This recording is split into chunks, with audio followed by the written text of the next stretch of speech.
Alec? Alec Lewis, The Athletic. Congrats, John. Thank you. I'm curious, as you're walking around the spring training ballpark after having just talked to David Glass, and thinking about things, I don't know if you can remember this, but what was going through your head? I don't know if you had ever envisioned something like this happening, but what was going through your head? No, it was a surprise to me. I had called on David probably 5 years earlier, and he wasn't going anywhere at the time, and actually encouraged me to think about, and maybe being a partner in another team. He was very helpful, introducing me to the commissioner and helping me get positioned for that. But that call was very much a surprise. And it was also such a change in mind shift that was really kind of processing that.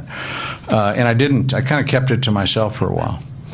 Because, after I thought about it more, I thought if we could get the support of the people in the league and we could agree on things like value, if it was workable.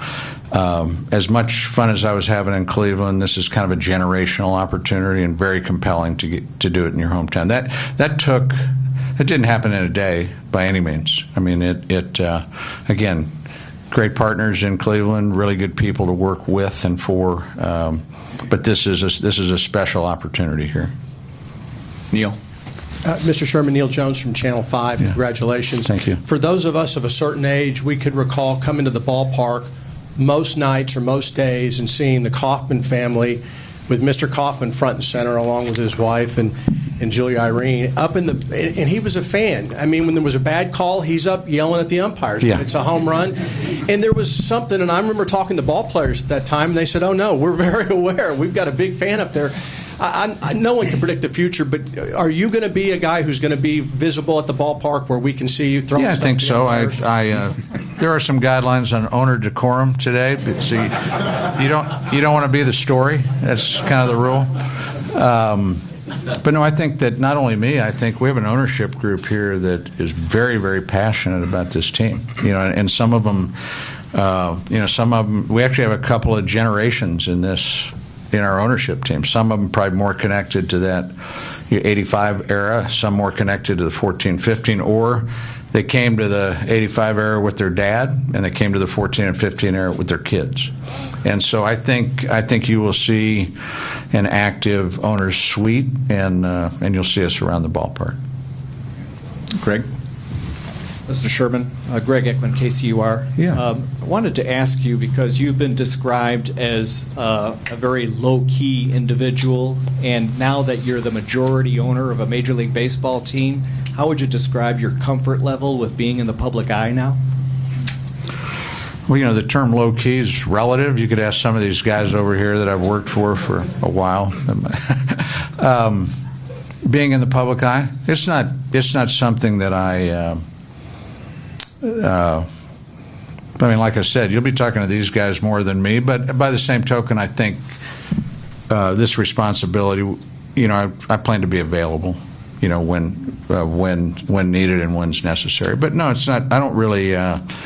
There's a lot of bright lights on me this morning. It's not necessarily. I'll be glad when the day's over. Let's just put it that way. But again, special opportunity, special group of people to be associated with. Todd Lebo, Sports Radio 810 again. There's a lot of people in the ownership group. The old Harry Truman phrase, I'm assuming the buck stops with you. You're the guy up here on the stage. But when you're managing people who aren't just people below you, these are other owners, very successful business people.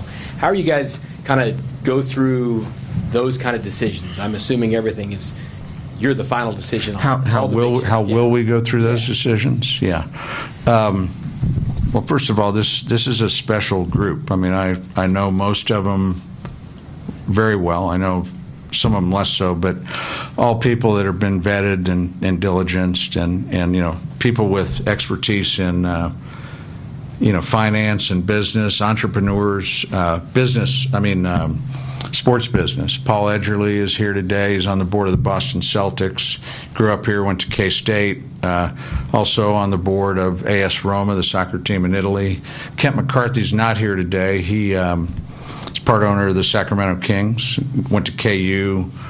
grew up here, wants to retire in Lawrence. But anyway, we have an advisory board. We have a kind of a core group of people that I want to give input to and get feedback from. But yeah, at the end of the day, I have to, it's really Major League Baseball. The MLB wants these businesses to be run or to generally be led by a person and not run by committee.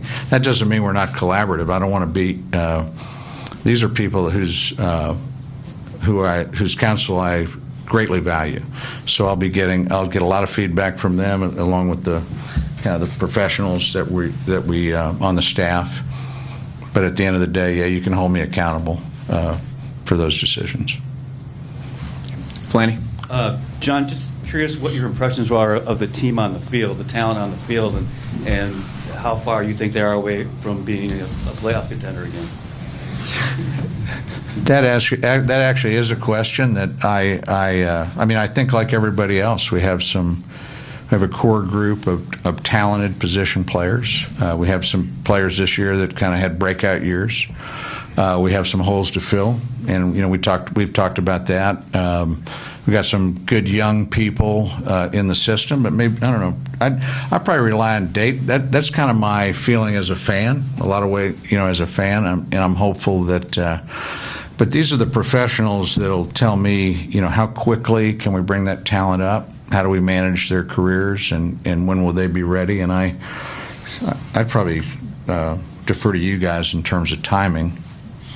Well, we've talked about our vision for our players, but I think the important way to answer that question is every decision that we make, whether it be to enter into a long-term contract with a free agent or a player that we have on our 40-man roster, that's something that we'll work together on. That's something we'll communicate. It's our job to motivate Mr. Sherman to follow our plan. And the only way to do that is to communicate daily about the expectation of players, the vision of our team. When do we think certain timelines are going to occur? And so we'll do that on a daily basis. That's what we love to do, Flanny, as you know. We love talking baseball. We love talking about the future of the team, and that's what's going to make this a lot of fun. Sam? John, you talked a little bit before about your experience in Cleveland and what you learned there, but obviously you've been into baseball, you've been into business. What surprised you? Like, what did you not expect that happened during those 4 seasons? Well, I was, probably the biggest surprise is how interesting the business is. It's just a fascinating, we love the game, but I really had no idea how advanced things were relative to player development and skills and mental skills, whether it's analytics or science.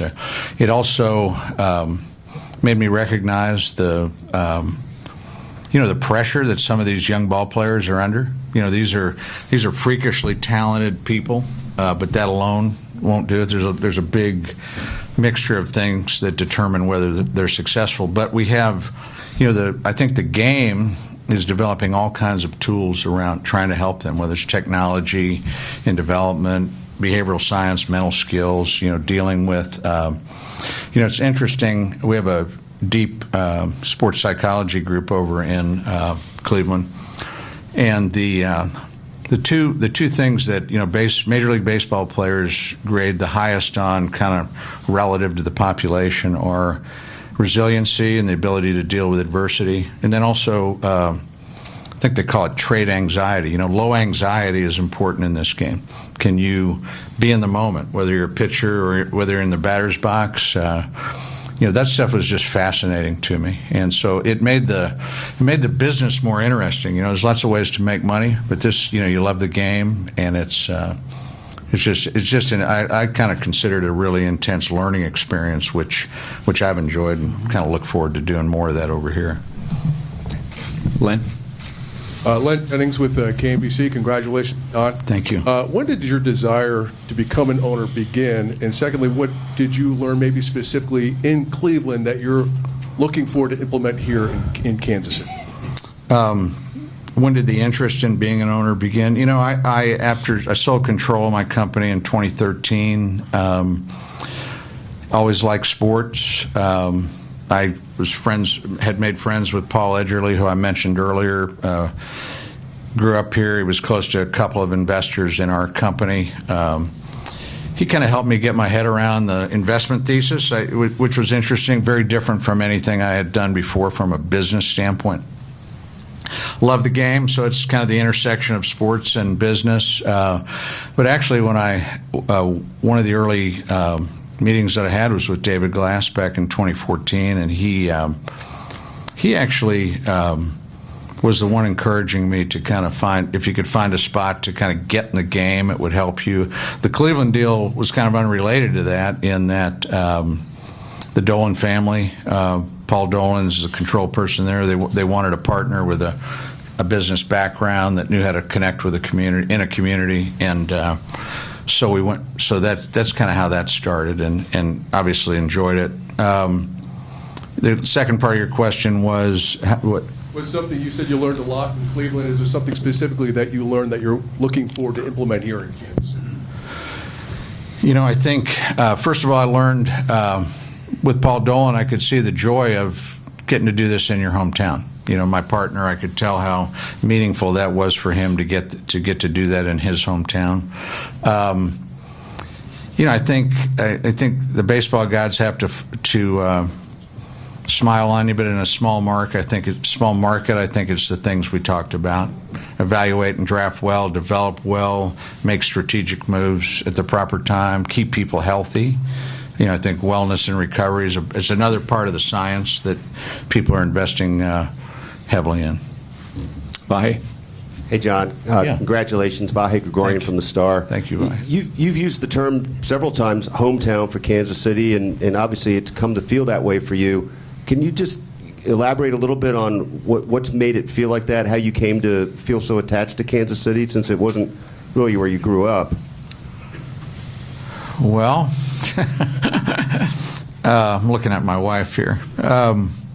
You're saying home? I've used the word home. Yeah. Home and hometown. Yeah. I grew up in a military family. My father was career Air Force. So I was born in Japan. Split my high school years between Washington D.C. and Colorado Springs. Got my first job after college here in Kansas City, and have been here ever since. So spent a couple years in Houston. In the energy sector in the mid-'80s, but other than that, I've lived here 40-plus years. Just kind of fell in love with liked it as a young person, like it as an adult. Built a couple businesses here and made great relationships. So, Anybody else? All right. Mr. Sherman, thank you. Thank you. Ladies and gentlemen, thank you for being here today. Happy Thanksgiving. And I know you have a luncheon, and the investment group has a luncheon upstairs in the Hall of Fame, correct? We're going to be available for any one-on-ones, Mike, from this? Dayton and Mike and Kevin, yes. Okay, so Kevin, Dayton, and Mike are all available for one-on-ones for those of you who have more questions. And happy Thanksgiving to everybody. Thanks for coming out on a holiday week. Okay. Thank you.